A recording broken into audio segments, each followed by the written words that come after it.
eastern Washington state. The mighty Columbia River flows down from the Canadian Rockies, cuts across Washington and out into the Pacific. But as it turns west, the river bends by an ancient dry riverbed called the Grand Coulee. The Grand Coulee was actually left by the Ice Age floods. The canyon is 50 miles long and about 900 feet deep.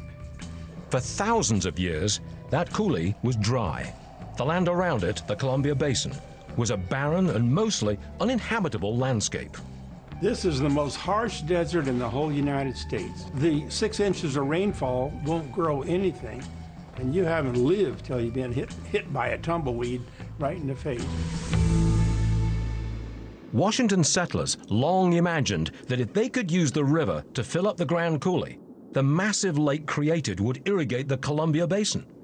Unfortunately, there was a mountain between the river and the coulee. There were two groups that emerged that had this idea to bring water to the Columbia Basin. One group became known as the pumpers, and one group became known as the ditchers.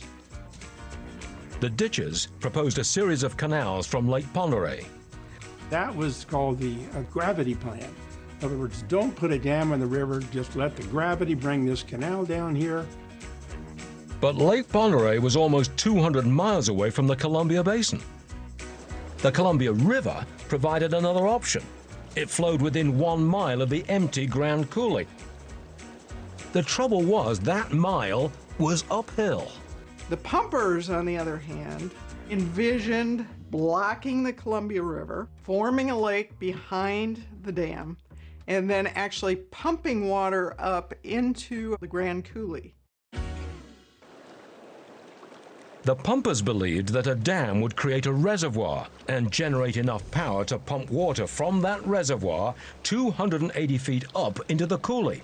From there, the water could flow out to the rest of the Columbia Basin. The ditchers had the support of the man who built the Panama Canal, George Washington Goethals. But the pumpers had a high-profile ally too, local newspaper publisher Rufus Woods. Rufus Woods was really powerful. They had to defeat the gravity plan, and it took at least 20 years of fighting. Rufus Woods knew about the importance of irrigation water and what it can do. What it could do was transform the Pacific Northwest desert into an American Eden. Add in some hydroelectric power, and the Columbia Basin could become an industrial hub too.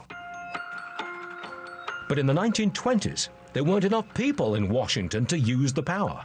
There was this notion that it was a white elephant, that it would flood the market with electricity that no one needed.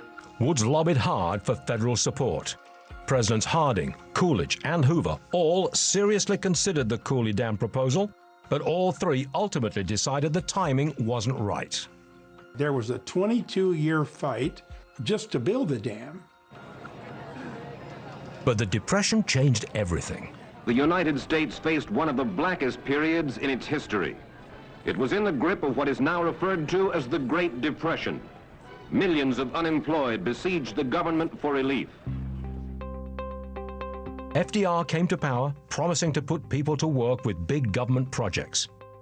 He was very much looking for ways to put Americans back to work, and Grand Coulee was definitely in the right place at the right time.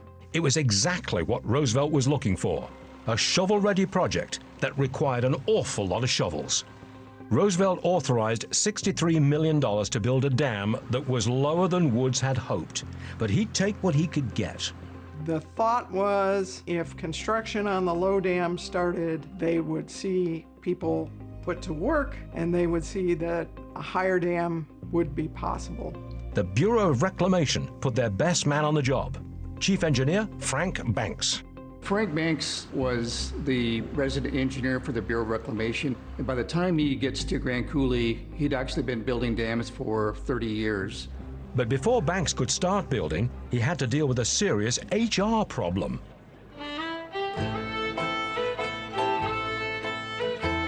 thousands and thousands of men came here. They didn't have a home, they didn't have relatives, they just took a big chance. People started showing up in the area. There were no accommodations. People would live in their cars, they'd bring tents. To house his crews, Banks built two separate towns, Mason City for laborers, Engineers Town for the engineers. While Banks built the infrastructure, Rufus Woods ratcheted up public support.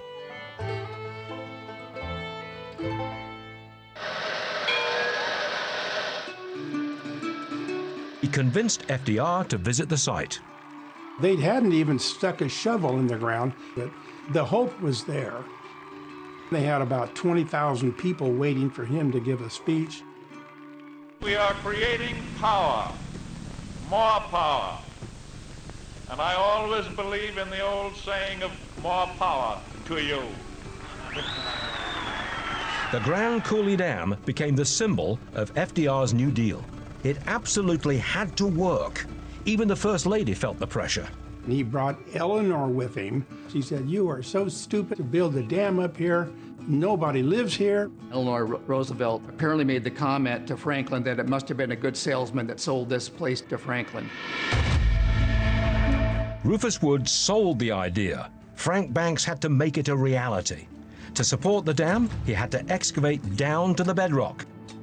That meant hauling out an unprecedented 22 million cubic yards of dirt and rock. So Banks set up a massive system of conveyor belts, the largest in the world. And the more debris they removed, the further the conveyor belts had to go. This was the biggest conveyor system that had ever been installed in the world.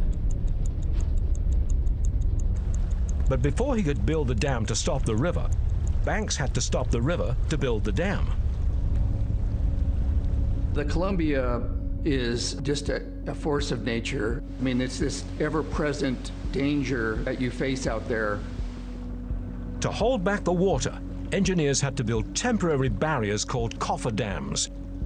And those cofferdams absolutely had to be completed in the winter, when the river was at its lowest.